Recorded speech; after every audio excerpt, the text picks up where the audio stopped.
j'espère que vous allez bien. Je reviens pour vous présenter mes coups de cœur comics de 2019 puisque je viens tout juste de filmer la partie roman que vous avez vue la semaine dernière du coup, donc le lien est juste là et donc cette fois-ci eh bien on va parler comics.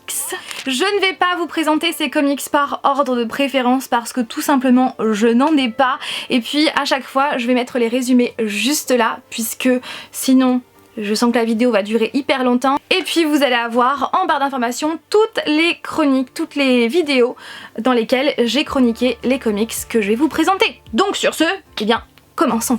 Donc je vais commencer avec Superman Requiem qui a été un coup de cœur, oui, donc par Peter G. Tomasi, Michael Janin et Doug Mahnke, je sais pas du tout si je le prononce bien. Donc au niveau de l'histoire, donc déjà on le sait, donc c'est un récit complet, donc on le sait déjà dans le résumé que Superman va mourir, c'est un fait, on le sait, donc là on assiste vraiment au dernier moment de Superman, alias donc Clark Kent, et c'est vraiment un comics que j'ai beaucoup aimé parce que on voit que même dans les pires moments, même dans les moments les plus sombres de sa vie où il est vraiment très mal, et bien Superman est là au service des autres, il est toujours là pour aider son prochain même quand il ne va pas bien.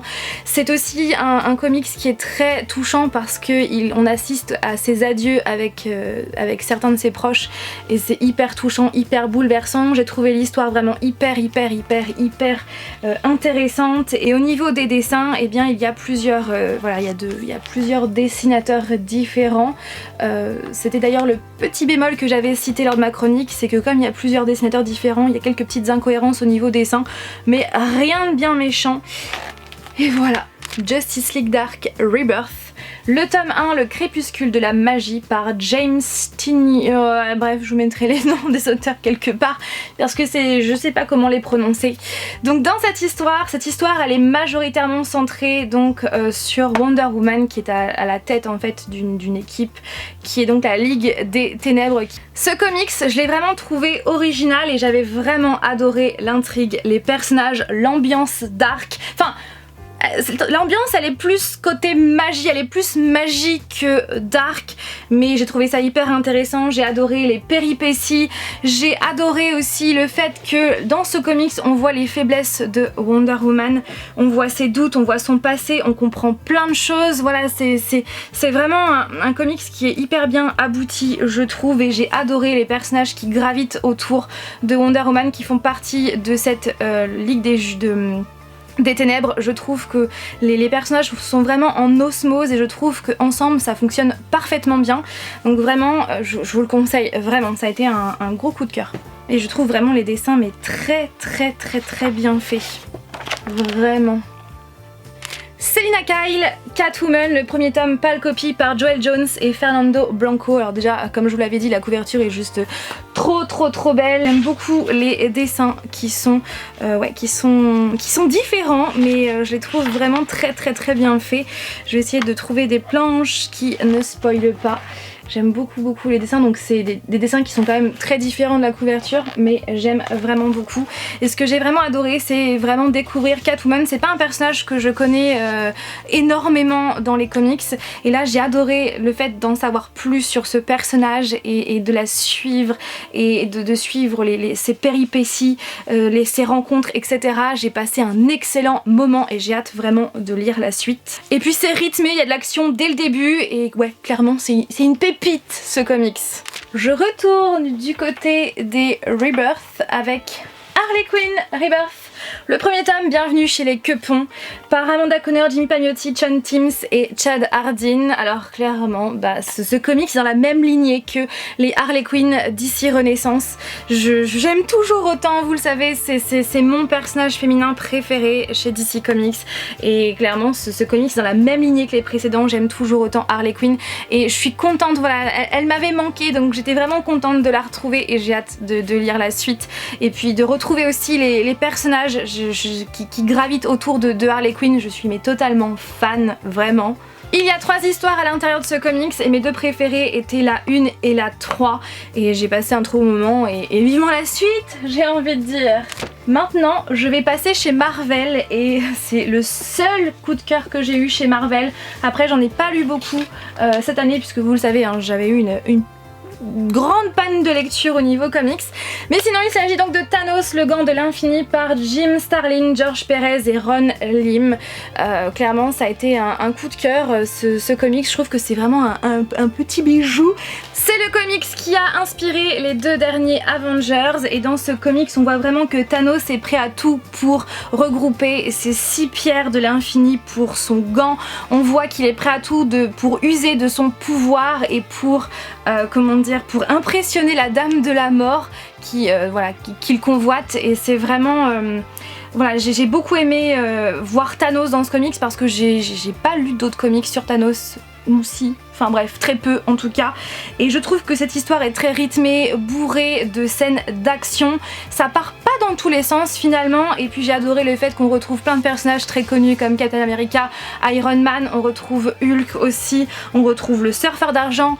Enfin bref, j'aime beaucoup, vous l'avez compris. Et puis au niveau dessin, ça donne ça. Je vais vous montrer quelques planches. Donc ce sont des dessins style années 60. Bon, ce ne sont pas mes préférés, mais de temps en temps, hein, why not.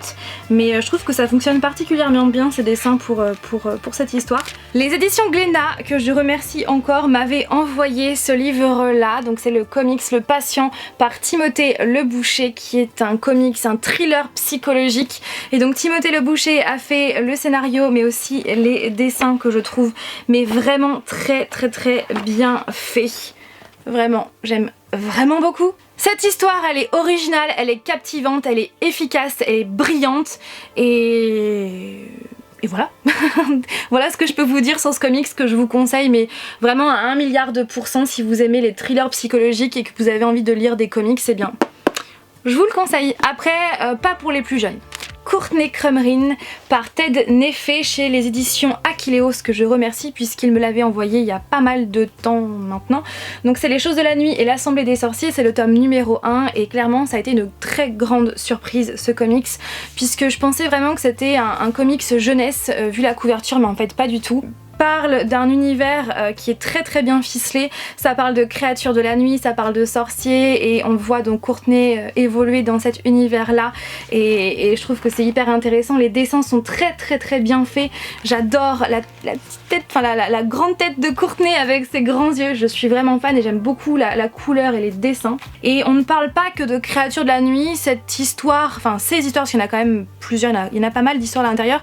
Ce sont des histoires qui ne parlent pas que de créatures, ça parle aussi de harcèlement, ça parle de solitude, enfin bref, il y a plein de sujets, de thèmes qui sont abordés, qui sont très bien abordés et vraiment je vous le conseille ce comics, vraiment. Je vais maintenant vous parler de BD. J'ai eu un coup de cœur pour Michael Jackson en BD. Alors déjà la couverture c'est Michael Jackson dans le clip Thriller, mon clip préféré de tous les temps et ma musique préférée de Michael Jackson, vous le savez, j'adore ce chanteur, c'est l'un de, voilà, avec Freddie Mercury, je suis trop fan de ces deux-là et il avait vraiment un talent de fou. Et c'est une biographie en BD tout simplement, donc vous avez aussi bien du texte pour expliquer et vous avez donc aussi des dessins et là comme par hasard c'est le clip Thriller. Les dessins sont réalisés à chaque fois par des dessinateurs différents et franchement je suis trop fan de ce principe, de cette biographie en BD comme ça. Donc j'espère qu'un jour ils feront la même chose pour Freddie Mercury ou pour le groupe Queen. Et les 2 dernières BD que j'ai tellement aimé, c'est La Boîte à musique par JG et Carbone chez les éditions Dupuis. Donc on a le premier tome Bienvenue à Pandorien et le second tome Le Secret de Cyprien. C'est une saga qui est, puisque le 3e tome est sorti, je crois bien aussi le 4e, enfin bref j'ai trop hâte de continuer. C'est vraiment une histoire qui est très onirique, très poétique, qui est très belle avec des personnages hyper mignons, hyper attachants, des dessins qui sont juste magnifiques. Je vais vous montrer des dessins du premier tome, c'est vraiment des dessins juste magnifique, vraiment très bien fait, très beau, voilà, tout simplement. Et si vous avez envie de lire une histoire très douce, une histoire fantastique et de découvrir des dessins vraiment trop beaux, je vous conseille vivement La Boîte à musique. Voilà tout le monde, j'espère que cette vidéo vous a plu. Vous aussi, n'hésitez pas à me dire quels sont vos comics préférés de 2019 en commentaire. J'ai hâte de vous lire. Et puis sur ce, je vous fais plein de bisous et je vous dis à dimanche prochain pour une nouvelle vidéo. Bye!